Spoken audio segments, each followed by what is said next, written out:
C'est dans l'une des plus belles villes de la vallée de la Loire que le GR3 nous emmène pour cette 17e étape. Nous partirons de Chêne-Hutte pour arriver à Saumur, capitale du Tuffeau, en passant par le petit village de Marsan. Longue de 19 km, l'étape qui s'écarte quelque peu de la Loire présente peu de difficultés et nous descendrons de 90 mètres à seulement 22 mètres d'altitude à Saumur.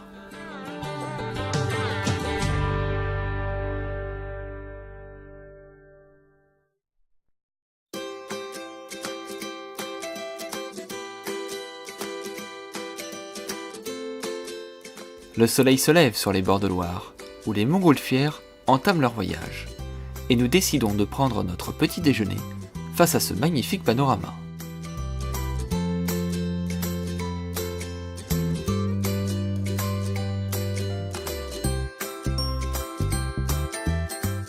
Nous quittons la Loire que l'on reverra seulement à Saumur, et nous nous enfonçons dans la campagne en direction de Marsan.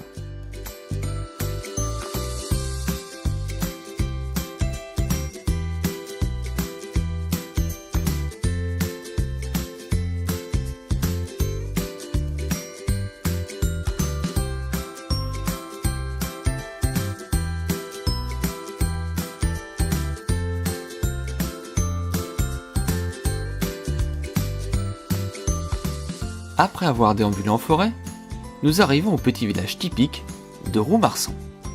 Le château de Marsan, construit sur les fondations d'un château féodal du Xe siècle environ, puis démoli en 1859, il est rebâti en plein XIXe siècle sur les plans de Monsieur Joly-Lanterne, dans un style néo-renaissance inspiré du château d'Azel-Rideau. Le château est aujourd'hui une propriété privée. De l'autre côté de la place se trouve l'église romane de Sainte-Croix, construite au XIVe siècle. Nous quittons Marsan pour nous diriger vers le petit village de Rioux avant de se perdre en campagne en direction de Saumur.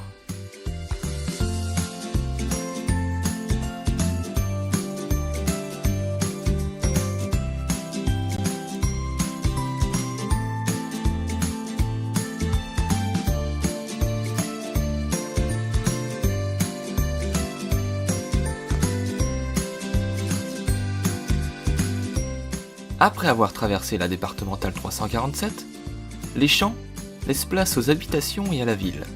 Mais le GR parvient à se faufiler non sans peine jusqu'au centre historique de Saumur, en passant par les rives verdoyantes du Thouet.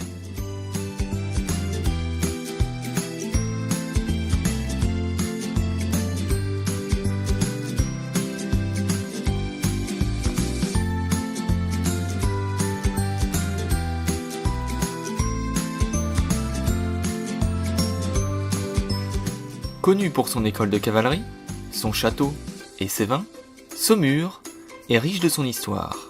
Comme le disait Balzac dans Eugénie Grandet, l'histoire est là tout entière.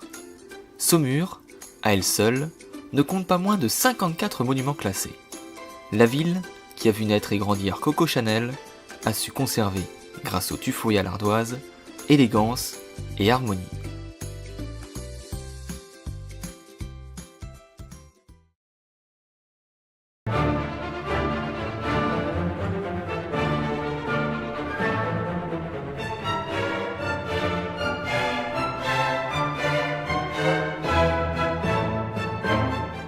Forteresse au XIIIe siècle, puis château-palais des ducs d'Anjou, le château de Saumur surplombe majestueusement la Loire. Dans la seconde moitié du XIVe siècle, Louis Ier d'Anjou, frère de Charles V et de Jean de Berry, transforma cette forteresse médiévale en un château plus élégant, qui fut peu après immortalisé dans le livre des très riches heures du duc de Berry, ce qui permit de se faire une idée précise de son état au XVe siècle. Le roi René d'Anjou, écrivain poète, homme cultivé et bâtisseur de forteresses, mais aussi bon vivant, améliore sensiblement le confort de l'ensemble du château. Après sa mort en 1480, le château de Saumur revint au royaume de France. À la fin du XVIe siècle, Saumur devint place de sûreté pour les protestants. Philippe Duplessis-Mornay est nommé gouverneur. Il organise la défense du château en faisant construire des fortifications. Après la mort de celui-ci, le château sert successivement de résidence de gouverneur, prison d'État sous Napoléon Ier, puis dépôt d'armes et de munitions sous Louis XVIII. En 1912, le château abrite le musée municipal, et en 2001, une partie des remparts nord-ouest s'effondre sur les habitations en contrebas en ne faisant aucune victime. La reconstruction s'est achevée en 2008.